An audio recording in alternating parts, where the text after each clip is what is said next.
The trial is attracting significant public attention as Rob Reiner's son speaks out for the first time, giving direct testimony about what allegedly happened behind closed doors.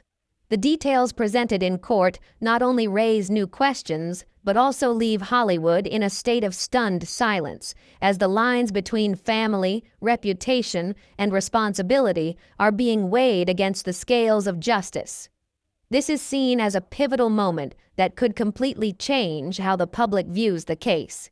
If you want to follow the full developments, analyze every detail in depth, and not miss any important updates, please like, subscribe to the channel, and turn on notifications to stay with us on the hottest stories shaking Hollywood.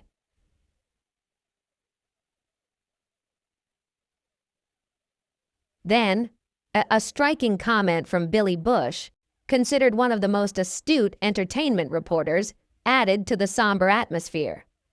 He mentioned Romy Reiner, then very young, as the first to discover her family's tragedy. New details emerging from this recording made an already grim story even more haunting. From the outside, everything seemed like a Hollywood fairy tale. But in an instant, it all spiraled into chaos.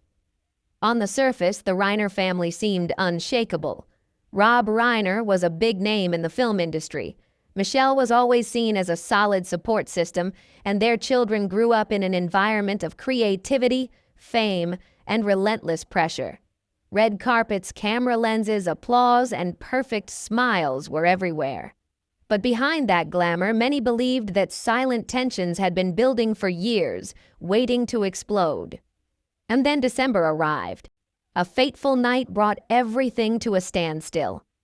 Long suppressed emotions erupted, turning a famous family into the center of a tragedy that rocked Hollywood. Nick Reiner became the accused, while his sister Romy hinted that the story had more hidden aspects than the public knew. It wasn't just a legal matter, but a labyrinth of loyalty, blame, family secrets, and the heavy shadow of legacy. Everything happened so quickly, without any sense of smoothness or clarity. Rob Reiner had dedicated his career to telling stories of family and connection, yet his own life took a dark and complicated turn. Nick had struggled in the public eye for a long time, and those close to him said the pressure never truly let go. There was a vague feeling of a storm brewing, though no one wanted to name it. Our investigators began revisiting Nick's past statements about his father. In this new context, those words took on a completely different meaning. In court, Nick's testimony surprised many, shifting the narrative and raising an unavoidable question. Had this tension been brewing for a long time? Things officially spiraled out of control on December 13, 2025, a day that should have been a time for family reunion. Rob and Michelle were at a Christmas party hosted by Conan O'Brien, a gathering of celebrities, filled with music, laughter, and flashing lights. Outwardly, the atmosphere was cheerful, but inwardly, something was amiss. Several witnesses later recounted a heated argument between Rob and Nick, loud enough to noticeably dampen the air. Anxious glances, brief exchanges, and a heavy feeling permeated the room. And some said Nick seemed absent, as if his mind were elsewhere. However, in court, Nick maintained he did nothing wrong that night. He claimed he was being blamed and even pointed the finger at Romy, saying she had messed things up and misled the public by publicly expressing her grief. Rumors spread quickly in the entertainment industry, and one comment was repeated. Nick was creating tension. Investigators began piecing together the events, tracing back to the final hours before the tragedy. Rob was described as unapologetic, confronting the situation directly and trying to reassure his son, while Michelle remained calm and steadfast. When they left the party, there was no commotion or chaos. Everything was quiet, as if the parents were trying to resolve a family matter privately. But witnesses said Nick's facial expression told a different story, a statement that reportedly stunned many and quickly spread throughout the community. That evening, Rob received a call from a close friend, mentioning Romy's role in notifying the authorities and the haunting final words the family had to face. The contrast between the laughter and jokes at the party earlier and the heartbreaking reality that followed created an indescribable shock, making the whole story even more heavy and unforgettable.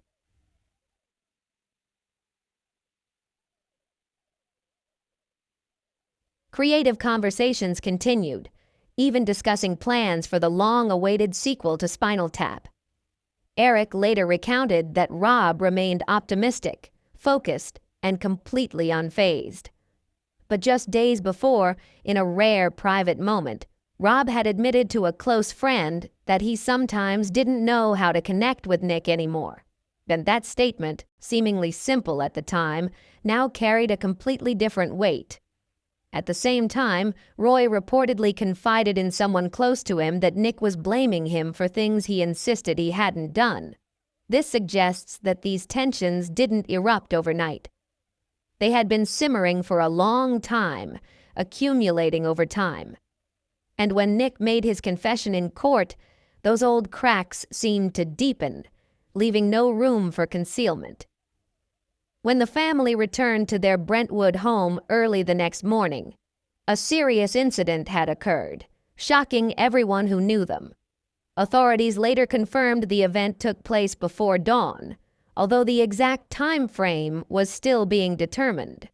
The already tense family issues now became the focus of attention. By mid-afternoon, Romy, a neighbor, I decided to visit after being unable to contact her parents. Upon entering the house, she immediately sensed something was amiss. A heavy feeling pervaded the space. Minutes later, she called for help. Soon after, ambulance and police sirens blared, shattering the peaceful Brentwood neighborhood. Authorities arrived quickly. Inside the house, Rob and Michelle were found in critical condition, leaving those present stunned. The area was immediately sealed off for investigation. What particularly caught the authorities' attention was the lack of signs of forced entry. All the doors were locked, the windows were intact, and there were no signs of ransacking. This detail shifted the direction of the investigation, suggesting the incident likely involved someone familiar with the house. Neighbors were questioned, but no one had heard any suspicious noises during the night. There were no alarms, no cries for help, just an inexplicable silence. Investigators described the house as unusually quiet, so quiet that even the slightest sounds could echo. This silence, however, made them feel uneasy, as it lacked any sense of peace. Then another statement from Nick caused a stir. He claimed he wasn't there when it happened and implied that Romy was hiding something. Roy immediately refuted this, saying Nick was distorting the truth and deliberately shifting blame. As the investigation deepened, a common thread became clear. Anyone who had ever lived in that house knew every nook and cranny, every habit. Everything seemed controlled, not a random chaotic mess. A record showed Nick leaving Brentwood in the early morning and checking into a Santa Monica hotel shortly afterward. Hotel staff recalled him behaving calmly and politely, even inquiring about breakfast like a normal guest. There were no obvious signs of panic or distress. However, just hours after Nick left, the hotel room was searched, and a crucial discovery changed everything. The evidence gathered there was believed to be directly related to what had happened at the Reiner house. In court, Nick's testimony tied him to the timeline of that night, making it impossible for him to detach himself from the chain of events. From that moment on, Nick was no longer an obscure figure in the affair, but the center of attention. What puzzled many was the short time Nick spent at the hotel. He appeared, remained silent, and left before dawn, as if to avoid attention. A neighborhood acquaintance later recounted the rapidly spreading rumors, describing an unbelievable sequence of events, from the family being severely traumatized to Romy being the one who discovered him and called for help. These accounts were further elaborated by the information that, while everything was tense, Nick was seen at a gas station, behaving completely normally, buying water, paying, and leaving. The contrast between this outward calmness and the ongoing investigation sent shivers down the public's spine, making the story even more complex and unpredictable.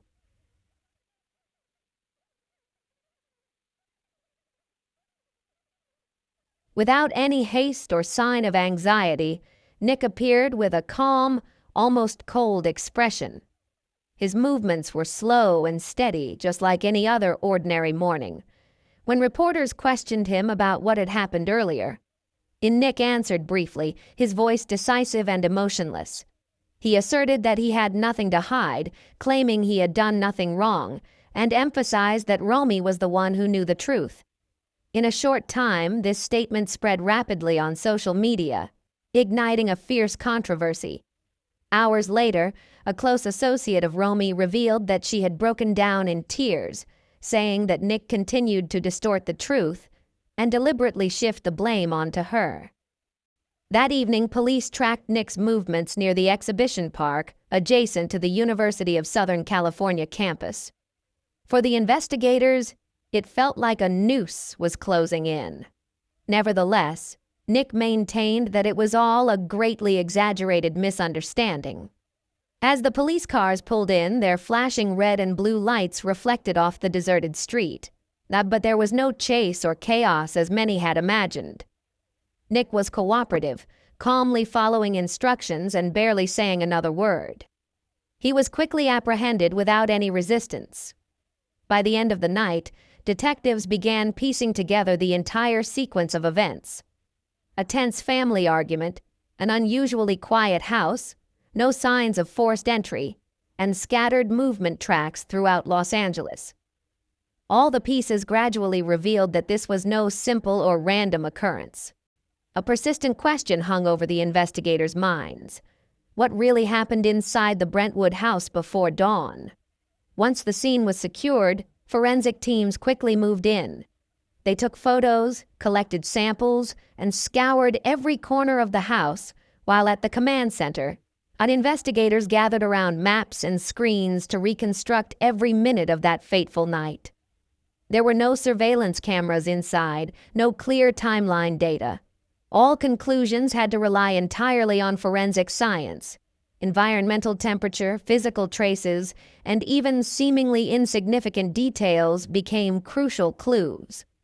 During questioning, Nick allegedly told the detectives they were wasting their time, continued to assert his innocence, and asked them to ask Romy for the truth.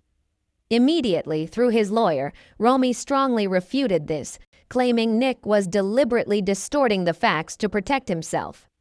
The two brothers, with their completely contradictory accounts and almost no common ground, further hampered the investigation. Forensic experts then focused on key indicators such as rigor mortis, tissue elasticity, and biological changes over time, factors that helped estimate when the events occurred. After careful analysis, the examiners concluded that Rob and Michelle most likely died in the early morning hours before they were discovered. This conclusion aligned with the investigators' initial suspicion that everything happened while the entire neighborhood was asleep. The injuries were described as occurring at very close range, suggesting direct confrontation between the parties involved. According to experts, this was not a spontaneous act. The evidence indicated a prolonged event, with repeated actions and accumulated tension over time. One forensic expert was quoted as saying that the perpetrator stayed until everything was over, a detail that sent chills down many people's spines. When this information reached Nick, and he immediately denied it, insisting he hadn't harmed his parents and claiming Roy was still there after he left. Nick's voice was described as trembling, a mixture of fear, anger, and defensiveness. However, Roy told close family friends that Nick was lying and knew exactly what had happened, asserting that he was present when everything fell apart. These two conflicting accounts continued to shroud the case in a thick fog, where the truth remained to be revealed.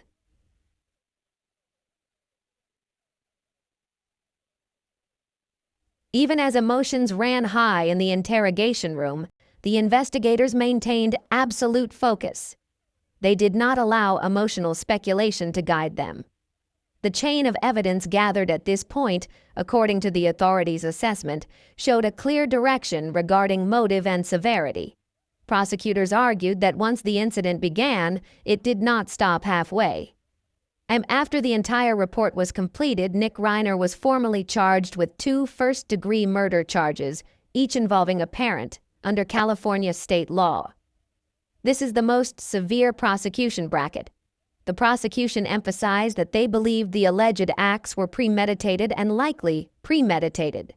The case was further escalated when special circumstances were added due to multiple victims, a move that is believed to have completely changed the course of events.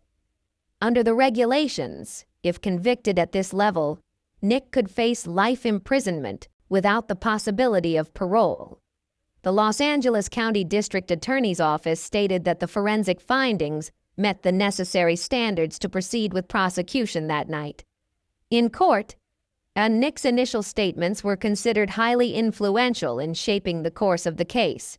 From this point on, the incident was no longer seen simply as a family tragedy, but as one of the most shocking legal battles the city had faced in years. Despite this, Nick maintained his stance. Standing beside his lawyer, he declared his innocence, denying all charges and claiming Roy had orchestrated his actions. A video recording of that statement quickly spread through news reports and social media. The investigative team immediately responded, asserting that those statements were inconsistent with the collected facts and suggesting Nick was fabricating a story to defend himself. Even prosecutors acknowledged that the dynamics and family structure in this case were unusual compared to previous precedents.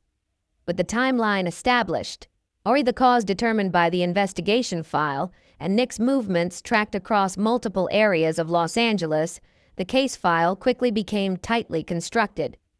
When Nick first appeared before the judge, the atmosphere in the courtroom was almost frozen. Silence reigned, the tension so intense that even his simple gray attire became the focus of attention. In mid-December 2025, Nick was escorted into the Los Angeles courtroom under tight security. Up until that point, many details existed only in internal reports. After the first appearance, everything gradually became public according to the proper legal procedures. There were no television cameras, no live broadcasts, no press photos. The court applied strict restrictions, tightly controlling the courtroom. A small group of people were present when the doors opened. Witnessing Nick enter, escorted by 2 deputy sheriffs, and sit down at the defense table. Footsteps echoed clearly in the silent space. A reporter later recounted that Nick quietly said he didn't do what he was accused of. Just minutes later, social media exploded with conflicting opinions. As the judge read the charges, Nick stood still, his hands clasped. When asked about his defense, he unequivocally stated his innocence, affirming his love for his parents and emphasizing that he would never harm them. He went on to say that Roy knew the truth. However, what caught many people's attention wasn't just his words, but also the padded protective jacket Nick was wearing, pale, thick, and hard to ignore. Some legal experts argue that information related to statements made outside of court, if considered to have special legal value, can still be considered according to due process, even if they are not presented directly in court. That image quickly became etched in the public memory, marking the moment the case transcended the boundaries of a family story to become something darker and more complex. No one spoke in the courtroom, not the judge, not the lawyers, not the clerk. The hearing proceeded as if the protective cloak didn't exist. When the formal proceedings began, the room was filled with a heavy silence, broken only by the rustling of paper and the monotonous, cold reading of the indictment. 2 charges of first-degree murder were stated, each linked to a different victim. No commentary, no emotion displayed, only the legal process being executed. When the judge asked Nick if he understood his rights, he calmly confirmed. That was his only word in the session. No further explanation, no reaction, no glance around. Nick sat upright, his eyes fixed straight ahead, as if bracing himself for a major shock awaiting him.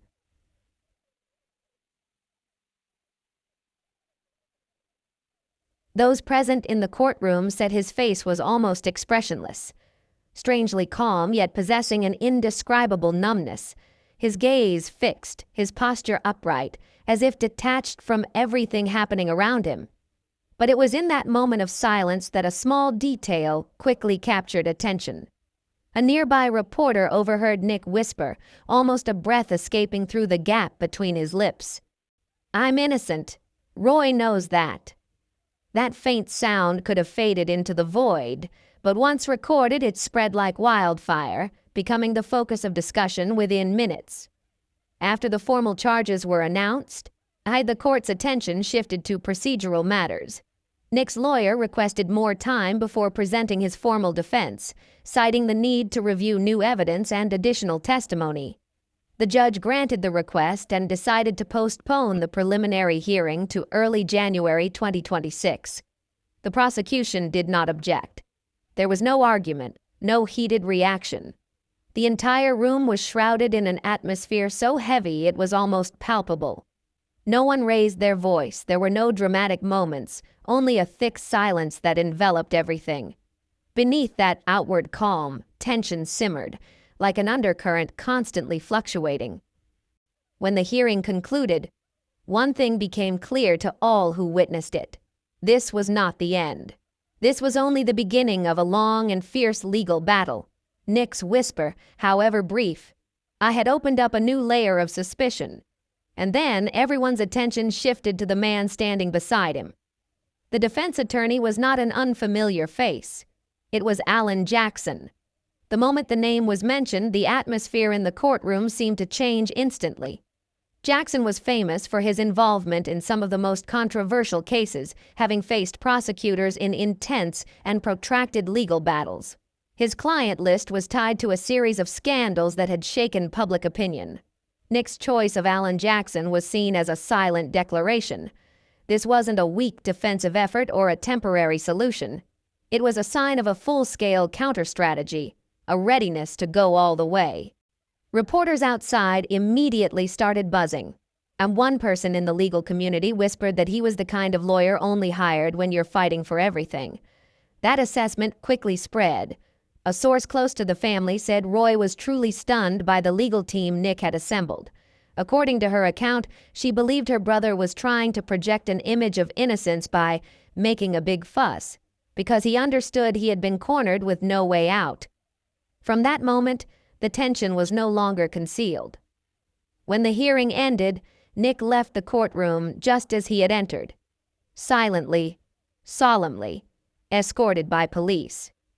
He didn't look at the press, didn't respond to the shouted questions, and there were no statements from either side.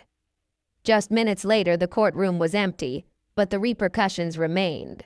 Rumors began circulating that Romy Reiner was likely to testify, and that she had recounted her mother's final words, directly alluding to Nick.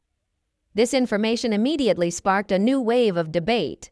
By that afternoon, public attention shifted to another equally shocking question: who would pay for Nick Reiner's high-profile defense team?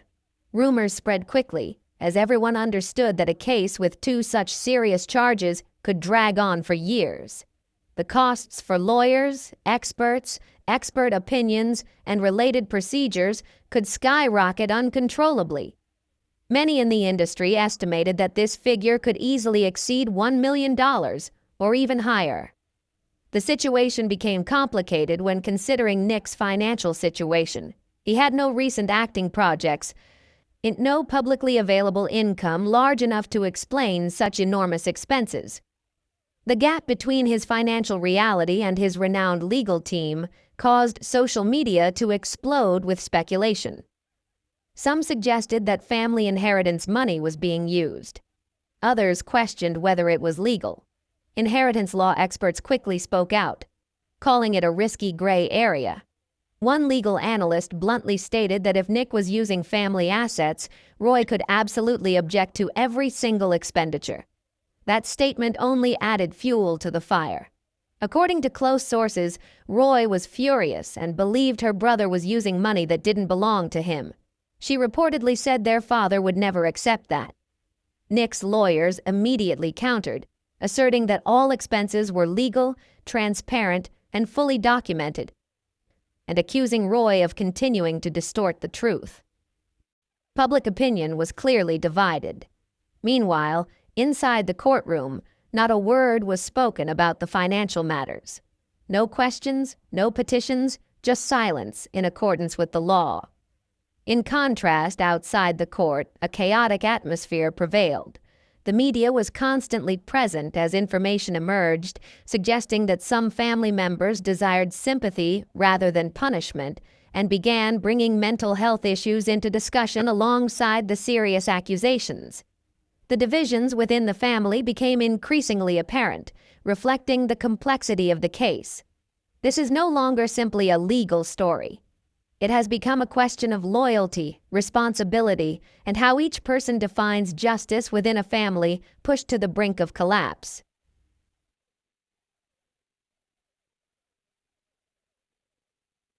However, up to that point, no official statements had been confirmed. No public records, no published documents, only hearsay from sources supposedly close to the prosecution. Their position remained unchanged, as Nick's statements in court continued to be the focus of attention. Prosecutors insisted that they had complete faith in the forensic evidence, in the reconstructed timeline, and in Nick's movements throughout the city that night. In their view, the pieces fit together perfectly. They argued that the actions clearly showed intent, not randomness or impulsiveness, and with two victims in the same incident, considered a special circumstance, the legal consequences, if convicted, would be at their most severe. There was no indication of a possible settlement or reduction of sentence. Only the most serious consequences allowed by law remained. So outside the courtroom, the wave of public opinion continued to rise. New, unverified information constantly appeared in the newspapers. Meanwhile, the investigators remained completely silent, further fueling rumors about sealed evidence. Roy reportedly told a close friend that she only wanted the truth to be revealed, whatever the cost. Nick, through his lawyer, quickly responded, reiterating his innocence and claiming Roy was avoiding core questions. At this point, the confrontation was no longer simply a criminal case. It had become a battle for control of the narrative, for family loyalty, and for who would win public trust. Inside the courtroom, the surface remained quiet. But beneath the surface, the pressure was growing, something almost everyone could feel. And then one thing gradually became clear. Nick Reiner chose not to remain silent.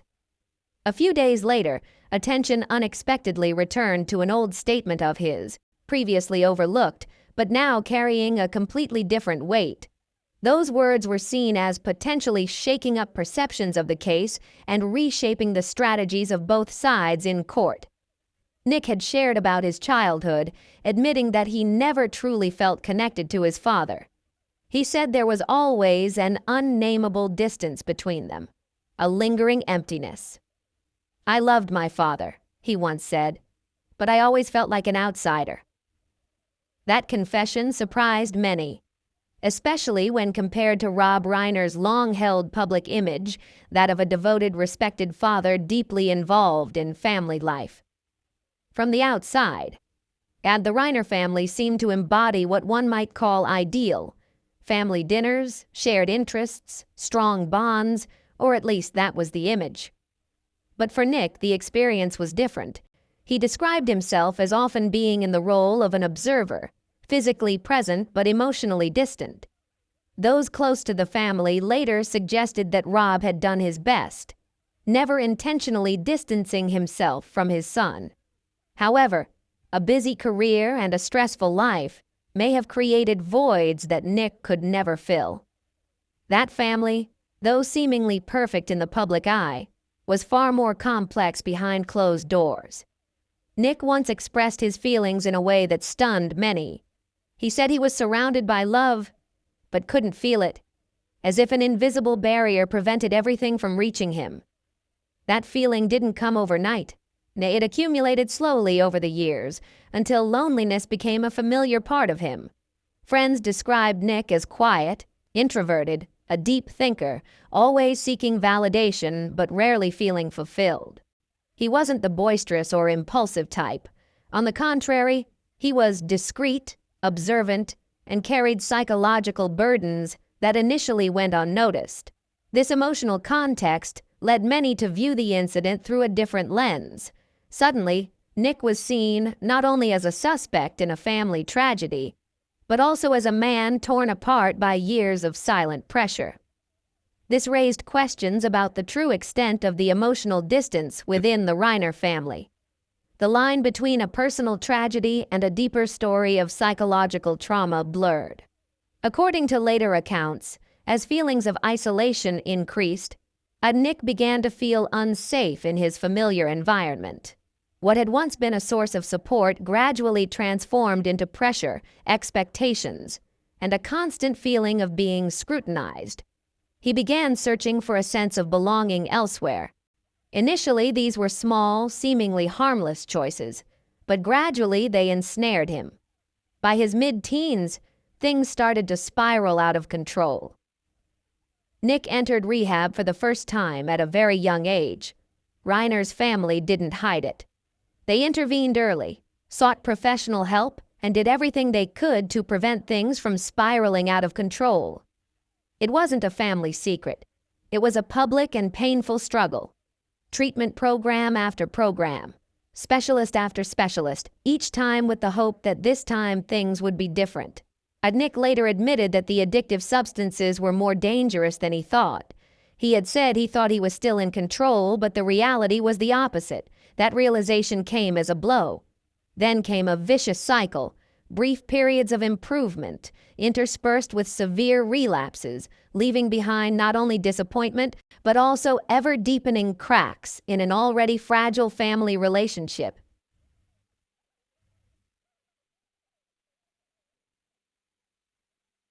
They thought that after each recovery, things would gradually get better, but reality was far more cruel.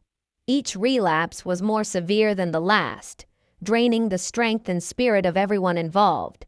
Nick was constantly on the move, from one place to another. New Jersey to Texas, with no end in sight, no sense of stability. These weren't journeys of discovery or escape. They were journeys of survival, filled with anxiety, loneliness, and an exhaustion. Yet, throughout that time, Rob and Michelle never turned their backs on him. Not even once. They were always there, calling, seeking support, contacting professionals, and continuing to pay for treatment time and time again.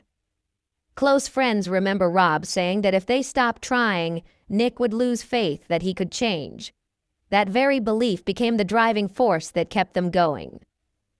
In their rare public conversations, Rob and Michelle never blamed circumstances or anyone else. They didn't hide the truth, nor did they try to downplay the reality of the situation.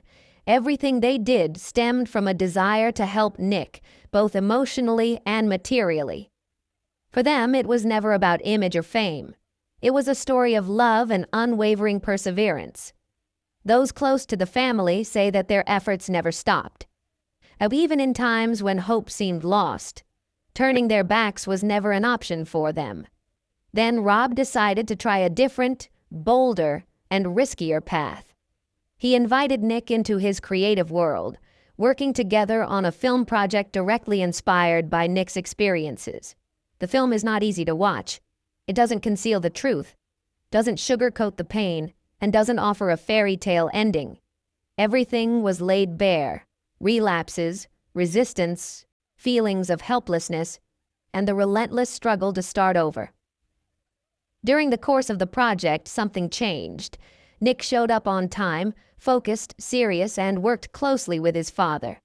That framework and discipline gave him a sense of security he had lost long ago.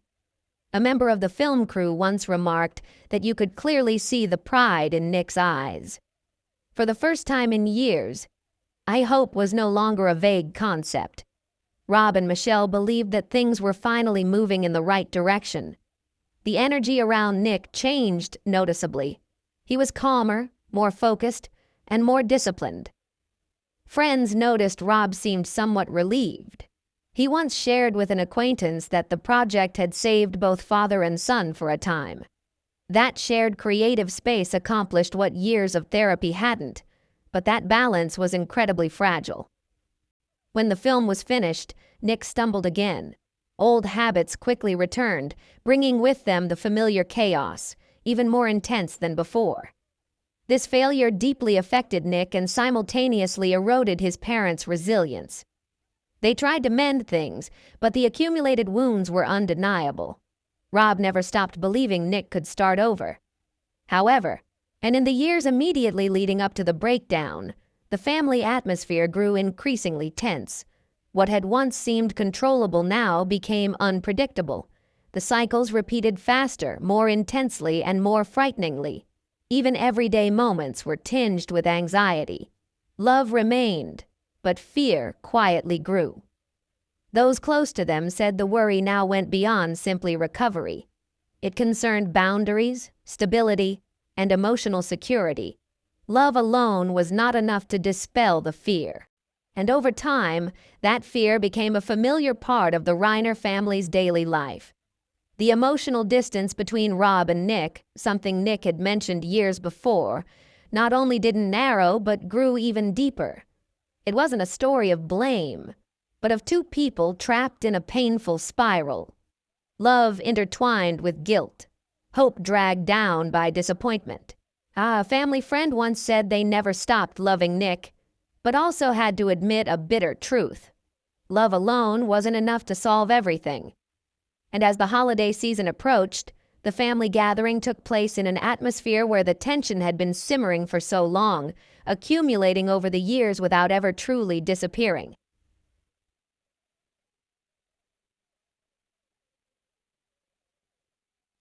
The argument didn't come suddenly. It was like the final breaking point after years of accumulated tension and silent emotional exhaustion. Each failed rehabilitation attempt, each late-night call, each tense conversation further eroded the already fragile bond between family members. According to those familiar with the situation, that night was simply when things could no longer be suppressed. Nick later claimed the events were misinterpreted, and he argued that Roy had reinterpreted the story to make him appear guilty and even claimed she had told others about it in a way that was unfavorable to him. Nick went on to claim his family exaggerated their fears about him, as if they were worried about what he might do. However, in court, Nick's testimony contradicted the descriptions of the others. The alienation he described as having existed since childhood, the disconnection, the feeling of not belonging, had never truly disappeared. It followed him into adulthood, influencing his relationships and important life decisions. When he said, "I'm okay," he was never truly okay. Even when things seemed calmer on the surface, the void remained, dragging him and those around him back into the old cycle. After the deaths of Rob Reiner and Michelle Singer Reiner, the public held its breath awaiting a response from the family. And when they finally spoke, it was a shocking moment. The first official statement, issued jointly by Roy Reiner and Jake Reiner, was not legal or speculative, but pure grief and undisguised love. They described the loss as unimaginable, a pain beyond the capacity of words. Without mentioning fame or career, they spoke of family. Rob and Michelle appear not as Hollywood icons, but as parents, as people who bring warmth and connection, even amidst the chaos of life. Hidden within that message is a clear desire: privacy. The family requested to be left alone during their mourning period, away from cameras, rumors, and public attention. Since then, there have been no further interviews, no further statements, and they chose silence to protect their fragile peace while the truth continues to unfold. Nevertheless, speculation continues to spread. Some sources claim Nick tried to contact them from detention, hoping to speak with his siblings.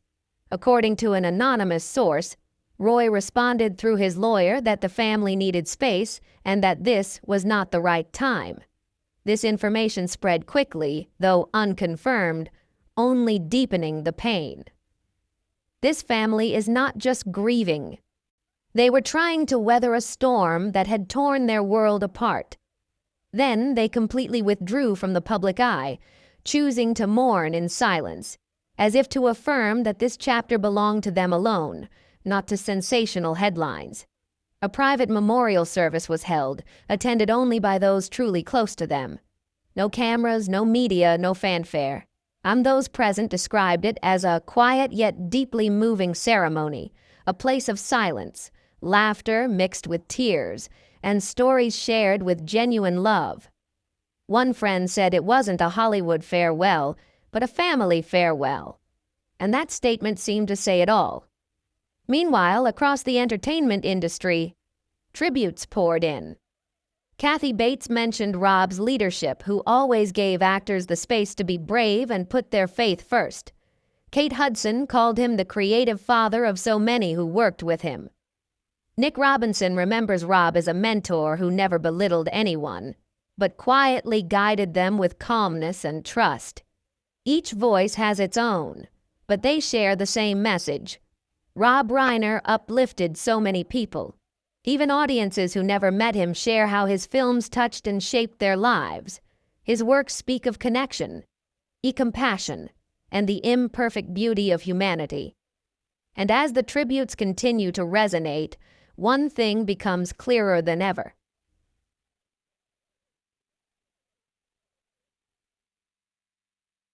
His legacy isn't measured by the number of awards or box office numbers. It lies in the people he touched, the people he believed in, and the stories that live on in their memories long after the screen closes. And while Rob Reiner's name is often mentioned, those close to the family always emphasize that Michelle Singer Reiner deserves to be honored as well. She chose to remain outside the spotlight, but it was her quiet presence that shaped everything. Friends say she was the calm anchor behind the creativity, the balance that kept the family stable when fame became noisy and harsh. Her influence wasn't ostentatious but profound. They speak of her compassion and of her dedication to making the world around her kinder and more tolerant. A close friend once said they not only built a family, but also cultivated a legacy of love together. Simple words, yet with lasting weight. And then, the contrast became so stark, it was impossible to ignore. On one side, Hollywood looked back and celebrated Rob's influence. On the other, a family faced a harsh reality, a pain that transcended any red carpet moments or memorial tributes. While studios and fans reminisced with reverence, legal proceedings continued in the present. Grief and legacy intertwined, forcing the public to confront both simultaneously. Each time the truth seemed to draw closer, rumors emerged, obscuring everything. Some said new details were being quietly considered, but others hinted that a family member might have shared information with investigators that had never been publicly disclosed. Whatever the truth, it remained beyond public comprehension. The tributes, therefore, carried a bitter undertone. They remind us that behind every headline are real people, with real pain, not just familiar names. And to this day, one question remains unanswered. What really happened in the Brentwood house that night? Nick continues to maintain his innocence and claims Roy knows more than she admits. Meanwhile, Roy insists Nick is distorting the truth. Two opposing viewpoints, two parallel stories, and the gap in between remains unfilled. Now it's your turn. What do you believe? Share your thoughts in the comments below. And if you want to follow the next part, don't forget to like, subscribe, and turn on notifications. We'll continue to follow what is said to have happened, what has been verified, and what might be revealed in the future.